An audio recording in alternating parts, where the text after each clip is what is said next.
man qala fi akhir kalam la ilaha illallah dakhala jannah. Kala Nabi Muhammad seorang yang mati mengucap la ilaha illallah maka masuk surga.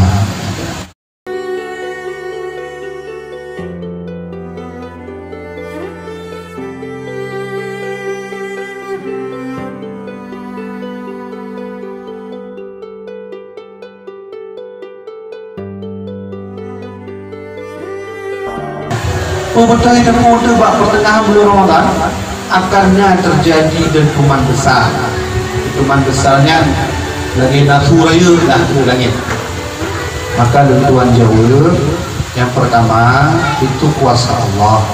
Kita tak boleh mengirangi. Tapi walau demikian, nalu berupa sebuah hadis riwayat daripada Imam An-Nu'aim bahwa ikil Rasulullah menyoba pertengahan bulan Ramadan bak ura Jumat maka akan ada suhu langit yang lain. Nah, dina udah tanya mbak mak tapi ulang tiga tu. Ikil Rasulullah menyoba pertengahan bulan Ramadan yang bak ura Jumat berarti 15 Ramadan bak ura Jumat maka akan terjadi ledakan besar di atas langit. Dina lebih tanya pertengahan bulan Ramadan itu 2020 nya urop. Nah, gimana kunya? Kamu pelung-pelungan, aku pelung ya, untuk pula pelung-pelungan. Ditanya Allah ya Allah ya langit ya terserah Allah lah. Tu ya Allah pun ya Allah, kau nak kena menghancur dunia, terserah barangnya. Kamunya antara ya Allah.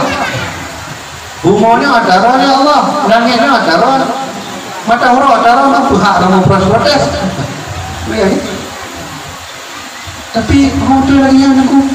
Wallahu a'lam. Tapi nak tahu berita tu dari ahli astronomi Amerika Serikat bahwa urangnya itu nyo akan na meteornya kita kedu batai dia tu langit maknya na batai melayang-layang.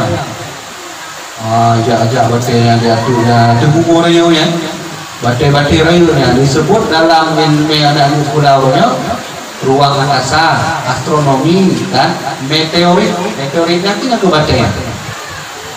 Jadi kelewatan batainya dia mau mengarah ke bumi dan akan jatuh ke bumi. Lokasinya berada di Rusia ya. Nah, wallahu a'lam menyotohnya dia dah baca.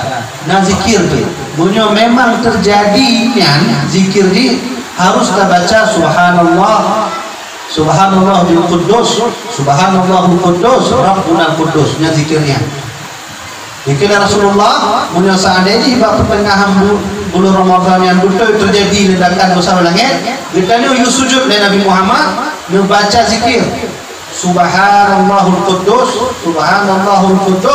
rabbunal quddus dengan zikirnya. Nah, subhanallahul quddus rabbunal quddus. Nah, kan? Jadi bacanya mandu kamu mati ini yang terserah kepada Allah kan. Lagi tuan kemana katanya mandu mana ada Allah kan. Maka akan terjadi ledakan besar dan batai yang tuan kemenangan akan dijatuhkan Allah di Rusia. Alhamdulillah anak kenal di Indonesia. Nah, kenal Indonesia mungkin anak dia kampung kan.